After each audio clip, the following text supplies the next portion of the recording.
जब जिंदगी बार बार आपको ऐसे मोड़ पर लाकर खड़ा कर देती है जहां समझ ही नहीं आता कि क्या सही है और क्या गलत, जब दिल कुछ और कहता है और दिमाग कुछ और, जब अपने ही फैसलों पर भरोसा टूटने लगता है, तब इंसान सबसे ज्यादा अकेला महसूस करता है। कभी आपने महसूस किया है कि हम पूरे जीवन भागते रहते हैं, सपनों के पीछे, रिश्तों के पीछे, जिम्मेदारियों के पीछे, लेकिन एक पल ऐसा आता है जब हम खुद से ही सवाल करने लगते हैं, मैं ये सब क्यों कर रहा हूं? क्या सच में यही मेरा रास्ता है? आज का इंसान बाहर से जितना मजबूत दिखता है, अंदर से उतना ही टूटा हुआ होता है। हम दूसरों की उम्मीदों को पूरा करते करते अपने ही दिल की आवाज को दबा देते हैं। हम सफलता के पीछे भागते हैं, लेकिन शांति कहीं खो जाती है। और फिर एक दिन हम थक जाते हैं, पूरी तरह से थक जाते हैं। यही वो पल होता है जब हमें एक सच्चे मार्गदर्शन की जरूरत होती है, एक ऐसी आवाज की जो हमें बताए कि जीवन का असली उद्देश्य क्या है, जो हमें समझाए कि कर्तव्य क्या है, त्याग क्या है, और सबसे बड़ी बात, सच्चा सुख कहाँ है। श्रीमद् भगवद गीता का अध्याय 18 ठीक इसी मोड़ पर हमें खड़ा करता है। ये सिर्फ एक अध्याय नहीं है, ये जीवन के हर भ्रम का उत्तर है। यहाँ भगवान श्री कृष्ण हमें बताते हैं कि त्याग क्या होता है, संन्यास क्या होता है, और कैसे हम अपने कर्म करते हुए भी अंदर से मुक्त रह सकते हैं। आज की दुनिया में हम सोचते हैं कि सब छोड़ देना ही शांति है, लेकिन क्या सच में भाग जाना ही समाधान है, या फिर अपने कर्तव्यों को समझकर उन्हें सही भाव से निभाना ही असली मुक्ति है? अध्याय 18 हमें यही सिखाता है कि जीवन से भागो मत, उसे समझो, स्वीकार करो और सही तरीके से जियो। जब आप इस अध्याय को सुनेंगे या समझेंगे तो आपको महसूस होगा कि जैसे कोई आपके दिल की हर उलझन को जानता है और धीरे धीरे हर सवाल का जवाब देता जा रहा है। तो अगर आप भी इस समय जीवन के किसी मोड़ पर खड़े हैं, अगर आप भी अंदर से उलझे हुए हैं, अगर आपको भी अपने रास्ते की तलाश है, तो ये अध्याय आपके लिए है।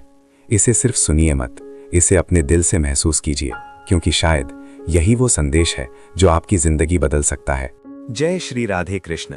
आपके YouTube चैनल क्षीरसागर मंथन के लिए श्रीमद् भगवद गीता अध्याय 18 मोक्ष संप्राप्ति योग, अंतिम उपदेश, संपूर्ण ज्ञान और अंतिम और महान संदेश। मित्रों, अब हम गीता के अध्याय 18 में प्रवेश कर रहे हैं, जो मोक्ष संप्राप्ति योग कहलाता है। ये अध्याय विशेष है क्योंकि यहाँ भगवान श्री कृष्ण अर्जुन को पूरे गीता का सार समझाते हैं। जो कुछ मैंने पहले कहा, जो कुछ अभी कहा जा रहा है, वही जीवन में उत्तम मार्ग है। यहाँ हम सीखते हैं कर्तव्य का महत्व, कर्म का फल, भक्ति का मार्ग, मोक्ष की प्राप्ति। कर्म का सार। भगवान कहते हैं मनुष्य को अपने कर्तव्य का पालन करना चाहिए, चाहे वो कठिन क्यों ना हो। अपने धर्म का पालन करने वाला कभी असफल नहीं होता। कर्म का 3 प्रकार से वर्गीकरण।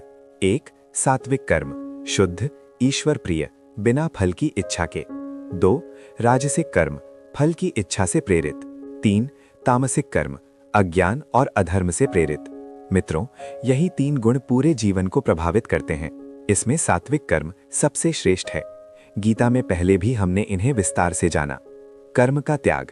भगवान कहते हैं मनुष्य को अपने कर्तव्य का पालन करना चाहिए, चाहे वो कठिन क्यों ना हो। अपने धर्म का पालन करने वाला कभी असफल नहीं होता। कर्म का त्याग नहीं, बल्कि फल की इच्छा का त्याग जरूरी है। भक्ति और समर्पण। भगवान श्री कृष्ण कहते हैं जो अपने कर्तव्य को मेरी भक्ति के रूप में करता है, वही मोक्ष की ओर बढ़ता है। यहाँ सीखने योग्य बात है, कर्म करना जरूरी है, परंतु फल की चिंता न करना। कर्म को भक्ति के रूप में समर्पित करना। अर्जुन का अंतिम संदेह। अर्जुन ने पूछा, हे कृष्ण, अब मैं किस मार्ग का अनुसरण करूं?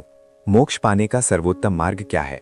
भगवान उत्तर देते हैं, सत्य के मार्ग पर चलो, अपने धर्म का पालन करो, ईश्वर में श्रद्धा रखो और सभी कर्म मुझे समर्पित करो। तीनों योगों का सार। 1. ज्ञान योग, अपने धर्म और कर्म का ज्ञान। 2. कर्म योग, फल की चिंता छोड़कर कर्म करना। 3. भक्ति योग, ईश्वर में पूर्ण समर्पण। यही जीवन का सर्वोच्च मार्ग है। जीवन में आज भी संदेश।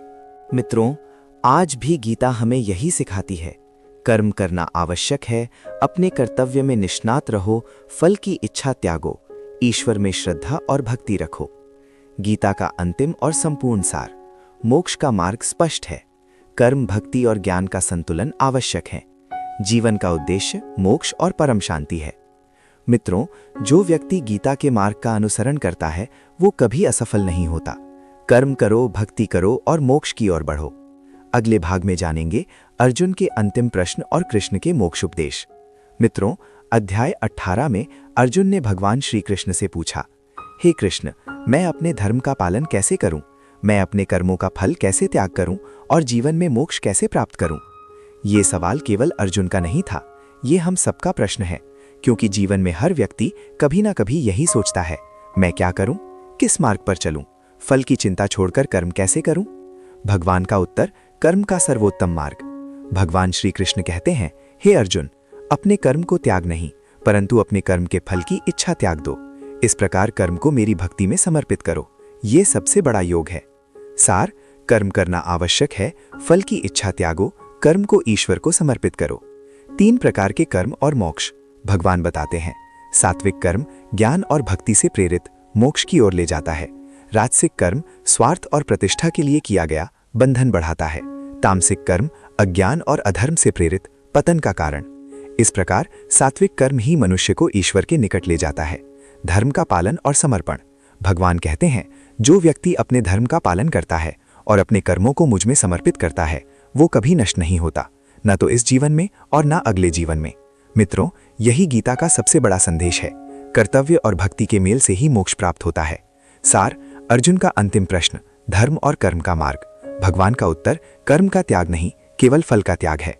सात्विक कर्म मोक्ष की ओर ले जाता। मित्रों, हमारा धर्म है कर्म करना, हमारा कर्तव्य है भक्ति करना और परिणाम ईश्वर पर छोड़ देना। अब जानेंगे गीता का अंतिम सार और मोक्ष का उपदेश। मित्रों, अब हम पहुंच गए हैं श्रीमद् भगवद गीता के अंतिम भाग पर। यह भाग हमें सिखाता है कर्म का महत्व, धर्म का पालन, भक्ति और समर्पण और मोक्ष की प्राप्ति। गीता के समस्त अध्याय इसी एक संदेश में संकलित हैं। कर्तव्य करो, फल की चिंता मत करो और ईश्वर में भक्ति रखो। मोक्ष योग कर्म, ज्ञान और भक्ति का संयोजन। भगवान श्री कृष्ण कहते हैं, ज्ञान योग ये समझना कि हमारे कर्म और धर्म का वास्तविक अर्थ क्या है। कर्म योग कर्म को पूरी निष्ठा और समर्पण के साथ करना। भक्ति योग अपने कर्म और जीवन को ईश्वर को समर्पित करना। इन तीनों योगों का संयोजन ही मनुष्य को मोक्ष की ओर ले जाता है। भय और मोह से मुक्ति। भगवान श्री कृष्ण कहते हैं, जो व्यक्ति भय, मोह और संदेह से मुक्त होता है वही सच्चे अर्थ में धर्म और ज्ञान का पालन करता है। मित्रों, जीवन में मोह और भय हमारे कर्म और निर्णयों में बाधा डालते हैं। गीता कहती है, भक्ति और समर्पण से इन्हें दूर किया जा सकता है। अंतिम उपदेश, समर्पण और निष्काम कर्म। भगवान कहते हैं, हे अर्जुन, अपने सभी कर्म मुझे समर्पित करो। जो कुछ भी करना है वही कर्म करो, लेकिन फल की चिंता मत करो। इस प्रकार तुम मोक्ष की ओर बढ़ोगे। निष्काम कर्म का अर्थ, कर्म करना है पर फल की इच्छा नहीं। कर्तव्य का पालन करना है पर फल से आसक्ति नहीं। मन, वचन और शरीर से ईश्वर की सेवा करनी है। मोक्ष प्राप्ति का मार्ग। गीता का अंतिम संदेश स्पष्ट है। सात्विक कर्म जीवन में शांति और स्थिरता लाते हैं। राजसिक कर्म बंधन बढ़ाते हैं। तामसिक कर्म पतन का कारण बनते हैं। मोक्ष वही व्यक्ति प्राप्त करता है जो अपने धर्म में निष्ठावान हो, अपने कर्मों को ईश्वर को समर्पित करे और मोह, लोभ तथा अहंकार से मुक्त हो। आधुनिक जीवन में संदेश। मित्रों, आज भी हम अर्जुन की स्थिति में हैं। कई बार निर्णय कठिन होते हैं। मोह, भय और लोभ हमें भ्रमित करते हैं। गीता सिखाती है, सही कर्म, भक्ति, समर्पण ही मोक्ष लाती है। गीता का अंतिम और संपूर्ण सार, कर्म, भक्ति और ज्ञान का सर्वोत्तम मार्ग है। मोह और लोभ से मुक्त होकर धर्म का पालन कर सकते हैं।